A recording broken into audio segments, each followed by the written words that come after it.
Olá, eu sou a Laura e hoje eu vou falar um pouco sobre o contexto artístico-cultural da sociedade fluminense no início do século XIX.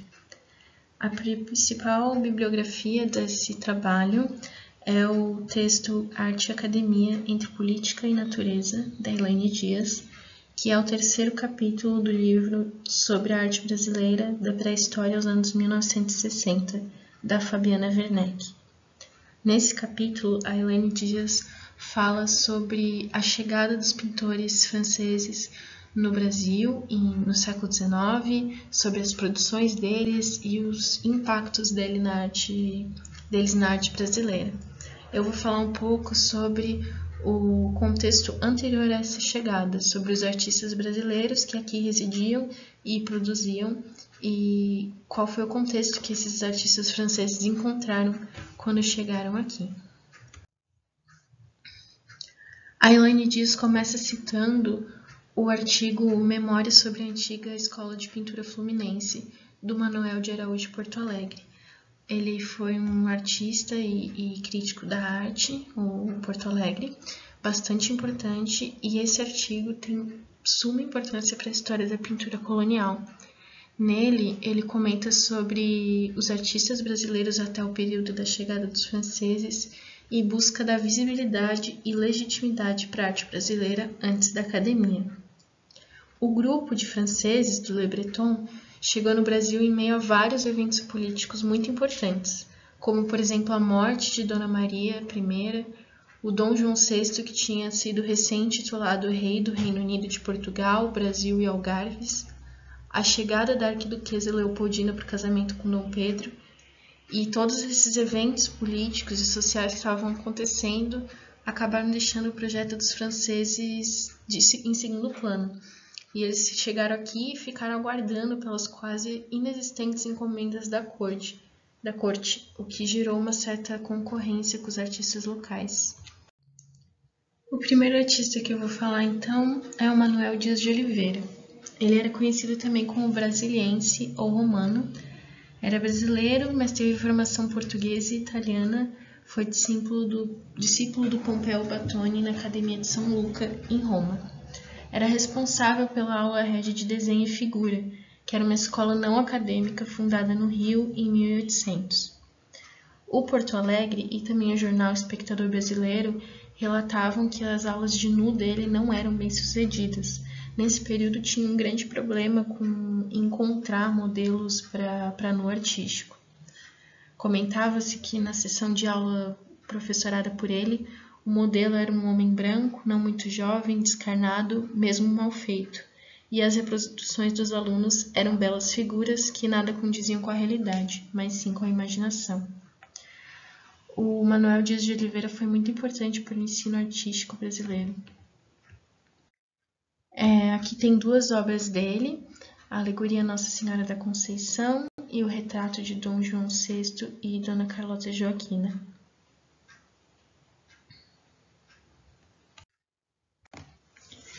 Pouco se sabe sobre a escola de Dias, porém é interessante notar que já havia um engajamento com o ensino de desenho antes mesmo da chegada dos franceses, ainda que elas fossem vinculadas à aula militar do Rio de Janeiro e à aula de arquitetura militar da Bahia, que era para engenheiros.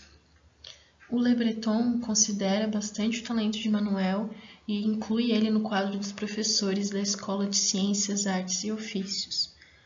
Hugo Zagaduc, que foi um importante crítico de arte e escritor, afirma que o desenho dele não tinha grande elegância e correção, mas que o colorido era brilhante e claro. Aqui tem mais um trabalho dele, Alegoria ao Nascimento de Dona Maria da Glória, pintado sobre folha de Flanders, que era uma espécie de folha de metal. José Leandro de Carvalho, nascido em São João de Itaboraí entre 1750 e 1770, não se tem precisão quanto à data. Foi discípulo de Leandro Joaquim e se tornou um dos principais retratistas do período, fazendo pinturas para a corte e para as famílias da sociedade carioca, como, por exemplo, o retrato aqui ao lado da Dona Maria I, que foi pintado com riqueza de detalhes e um planejamento cuidadoso, e mostra Dona Maria com pose e um olhar firme. Ele também fazia pintura de temáticas religiosas. O Gonzaga Duque considerava ele o Velázquez da nossa corte. Apesar desse elogio, ele afirmou sobre o seu retrato do rei Dom João VI que o rei aparece com um tipo indeciso, medroso, mole, indolente, com aquele lendário beiço inútil e frio dos Bourbons. Sobre esse comentário, eu encontrei essas duas obras, não sei exatamente sobre qual delas ele estava se referindo, mas o Carvalho pintou as duas. Ele pintou um painel chamado A Família Real em Meio a Anjos e Santos, sob a proteção da Nossa Senhora, em 1811, que foi vítima de um ato iconoclasta. Uma multidão enfurecida com a volta do Dom Pedro I para Portugal, em 1831, destruiu esse painel. Ele ficou muito triste com o que aconteceu e chegou a apagar um outro painel dele da Capela do Carmo, que depois chegou a ser restaurado em 1850.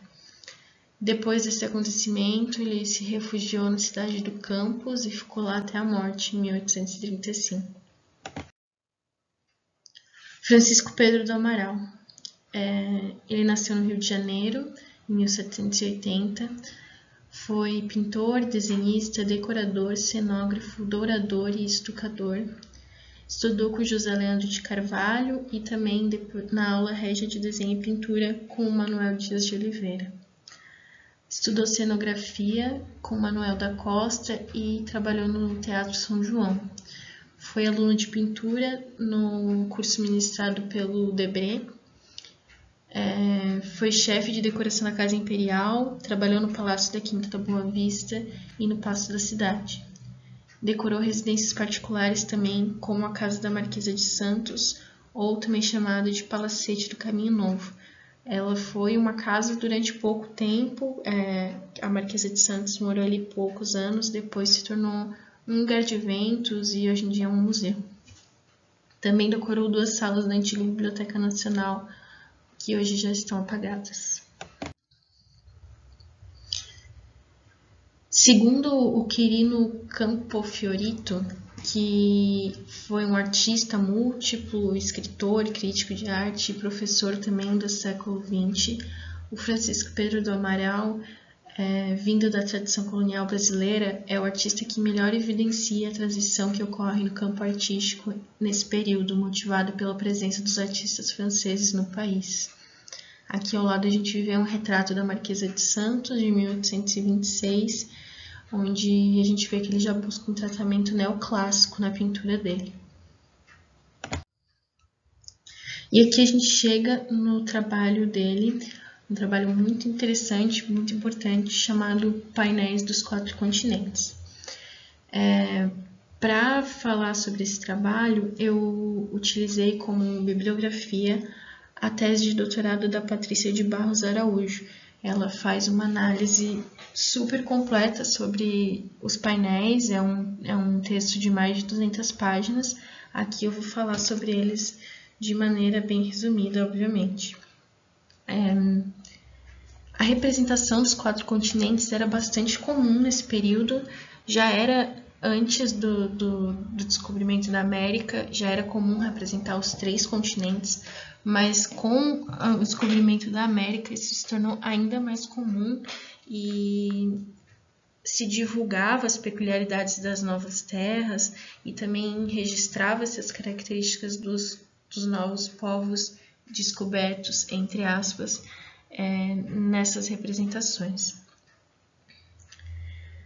Aqui a gente vê no painel da Europa uma jovem trajando uma túnica grego-romana, ladeada por livros, lunetas, compasso, partitura, paleta de pintura, joias, um mapa-mundi. Ao fundo dela a gente vê símbolos romanos, como a coluna de Trajano, a cúpula da Basílica de São Pedro e também um obelisco. Ela tem na cabeça uma coroa de trigo, que é um símbolo associado à imortalidade e também ao dom da vida, por conta do poder dele de nutrir.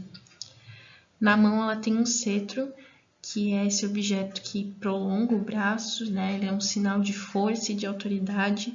Ele é como se fosse um modelo reduzido de um grande bastão de comando. Já o continente asiático é representado por uma mulher que está envolta em véus transparentes, quase que não dá para ver eles. Ela utiliza um traje bastante rico e tem esses movimentos leves, parece que ela está dançando. Ela está cercada por riquezas do Oriente, por exemplo, as pérolas, que têm vários significados, como elas representam o princípio Yin, também ligado à feminilidade, à lua, representa também riqueza, prosperidade, propriedades afrodisíacas e fecundantes. A gente também vê sedas, tapetes, um cálice de ouro, que é símbolo de abundância e imortalidade, uma espada, um turbante, um leque de plumas. E ao fundo tem um pagode chinês. É uma imagem que suscita alegria, graça e riqueza e luxo. E esses são os painéis da América e da África.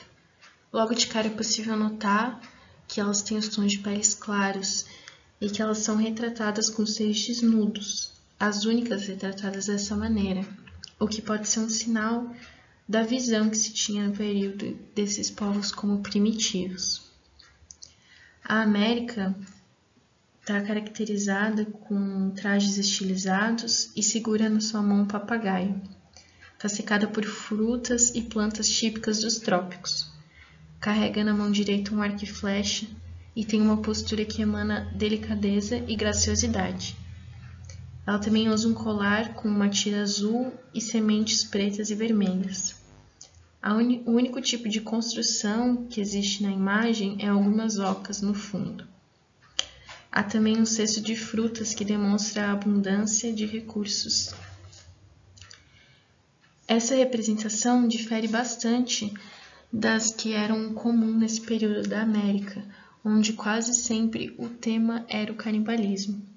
Aqui a gente já vê uma representação muito mais amigável, que expressa a harmonia entre os nativos e a natureza.